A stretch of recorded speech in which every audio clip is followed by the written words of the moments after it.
Hello everyone, I am Jonathan Little. Happy to be here with you all today. Today we're going to be discussing post-flop play with marginal made hands. Let's read this question that one of you sent in. I never know when I should call or fold with my marginal made hands. Sometimes it seems like my opponents always have the nuts when they bet all 3 betting rounds. Thanks. Okay. Well, it's definitely a tough spot, that's for sure.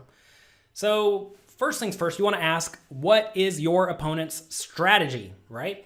You want to be way more inclined to call down against players who have a reasonable amount of bluffs on all betting rounds.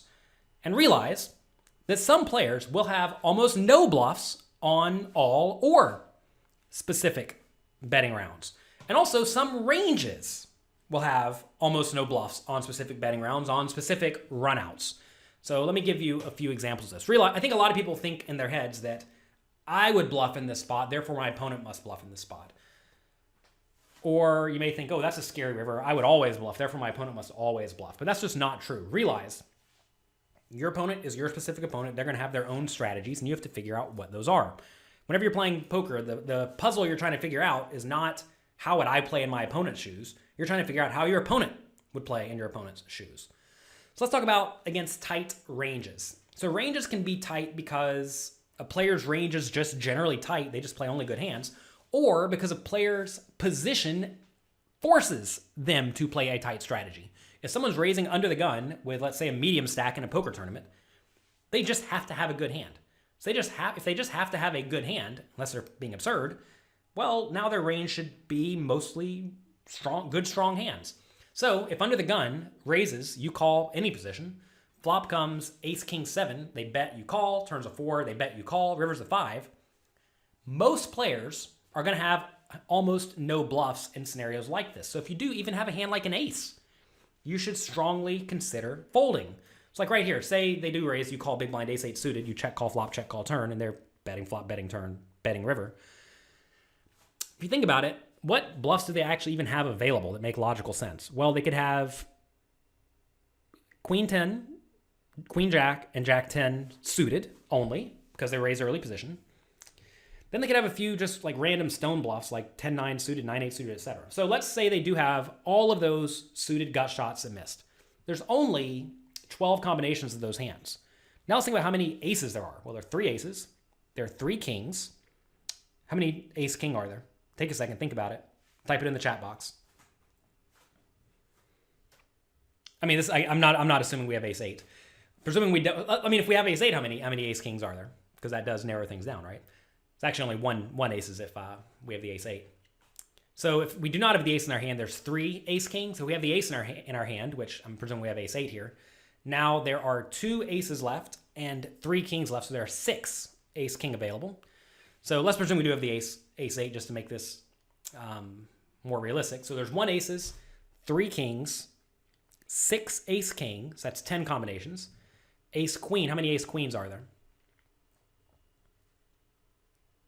Take a second. Type it in. There are 8 ace queens. How many ace jacks? Same story. 8 ace jacks. So right there, I think that is a pretty reasonable range. They could also have pocket 7s.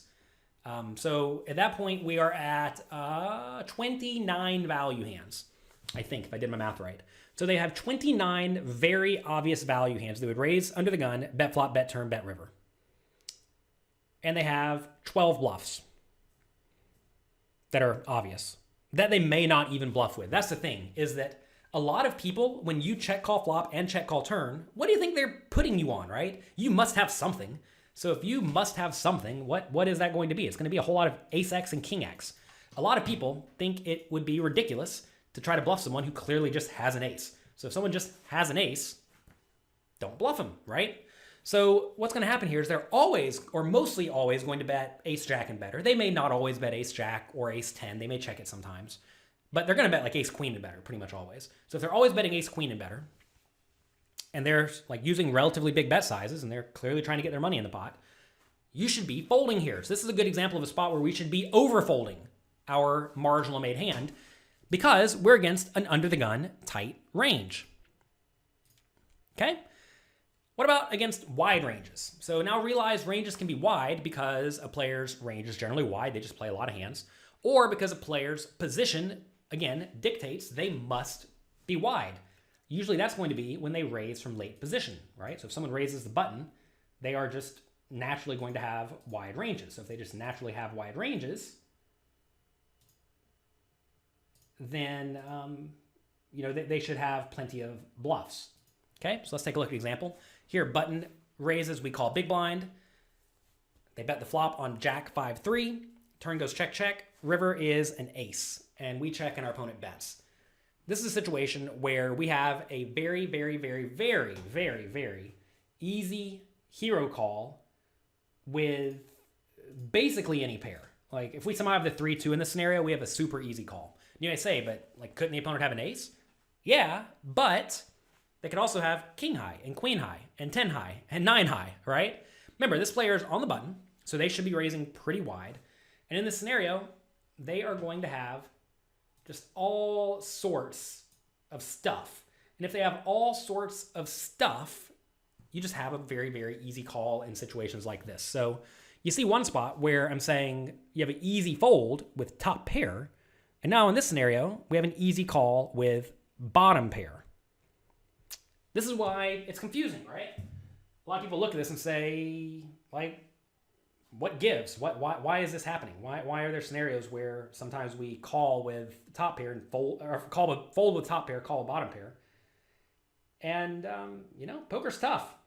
Poker is a tough game. It is not just as easy as always call top pairs, always fold bottom pairs. And I think a lot of people want it to be that easy. They want the game to be simple, but really the game is not simple. And you want to be looking at how ranges interact with the board and what are those ranges. Like against an under the gun range, we should be way more inclined to make big folds because the range just must be better. And it proportionally contains more premium hands. With, against button ranges, they just have way more bluffs. So let's discuss multi-way real quick. And also, if you have any marginal made hands you want to discuss, definitely type them in. I'm happy to discuss them. So as the pot becomes more and more multi-way, most players will bet with polarized ranges in these scenarios. Most players bet with polarized ranges in multi-way pots. Yes, so most players do bet bet polarized ranges in multi-way pots. And usually they bet with too few draws. So that makes them usually slightly skewed towards either premium made hands or strong marginal made hands. So if that's the case, if bettors in multi-way pots are generally skewed towards premium made hands and strong marginal made hands, you in turn should be more inclined to fold marginal made hands. Also, facing a bet and a call, you should be way more inclined to fold the marginal made hands because now you're going to be severely dominated. So let's say hijack raises pre-flop, button calls, we call the big blind, flop comes Jack 8-7. If we have a hand like Jack 6 or Ace 8 on this flop, we check the flop to the pre-flop raiser, he bets, and the button calls.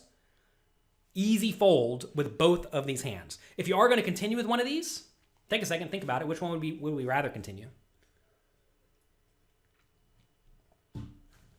Well, we'd probably rather continue with the Ace 8 because at this point we're essentially recognizing we're behind the majority of the time. And I think the ace is probably a bit more live, meaning like if we do get the ace, we probably have the best hand pretty much every time. Also, if we get the 8, we have the best hand pretty much every time. Whereas when we have Jack 6, if we get a Jack, we could easily just be dominated by the obvious good Jacks. And if we get a 6, we could lose to the straight. I mean, to be fair, we already lose to the straight, but the 6 will improve some hands to like random straights every once in a while with the 5-4 suited and 9-5 suited. Not that you think they have those two hands all that often, but they do count for something. So this is a situation where both these hands, if there is a bet and a call, you should probably just fold immediately. And I realize that may sound tight, but it's usually going to be the right strategy. Now, again, bet size is always very important. Like in this scenario, if the pot's already, let's say 9 big blinds and the hijack bets 2 big blinds and the button calls, yeah, you should continue with both these hands. But if the hijack makes a polarized bet size, as they should, because he should be pretty polarized when he's betting this flop, you should be folding. Like if he bets 6 big blinds into the 9 big blind pot, you should definitely just fold.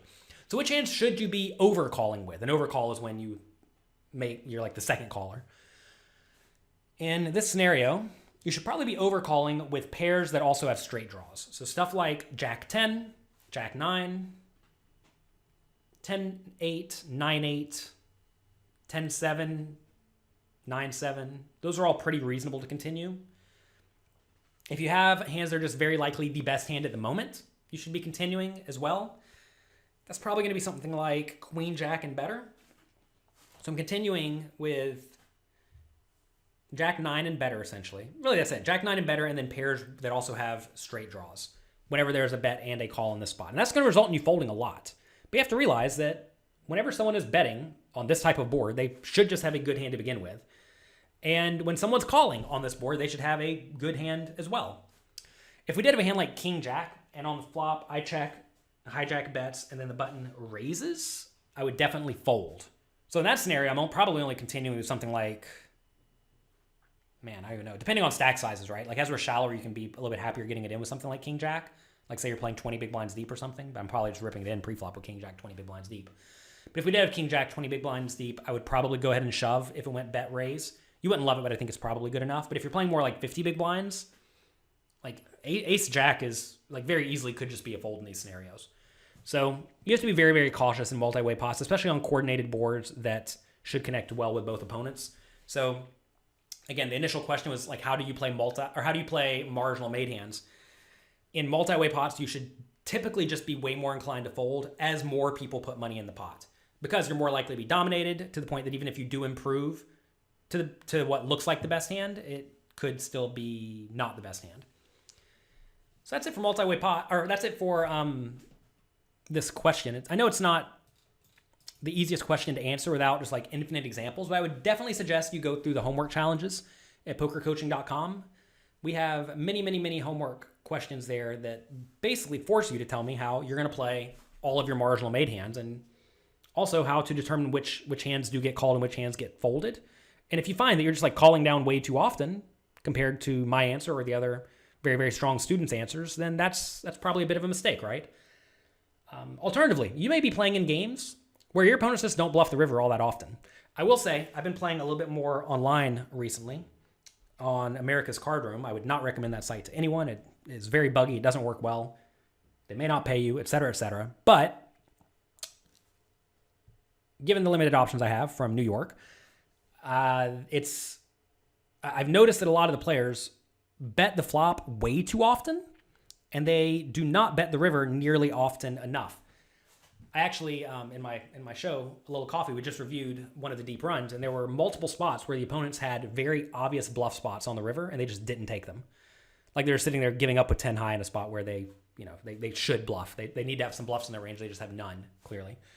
And that is an exploit I'm going to be making more and more against that player pool, because those players don't bluff the river nearly often enough.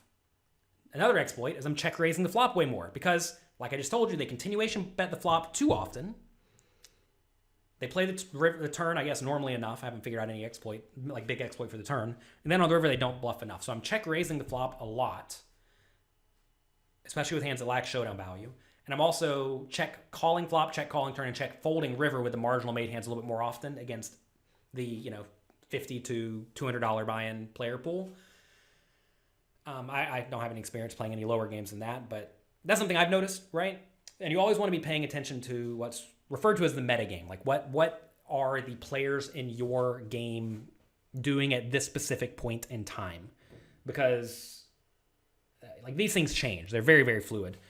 And they change quickly sometimes. Like, for example, I'm check raising a lot of flops at the moment, and in a month, maybe I'm not check raising a lot of flops, right?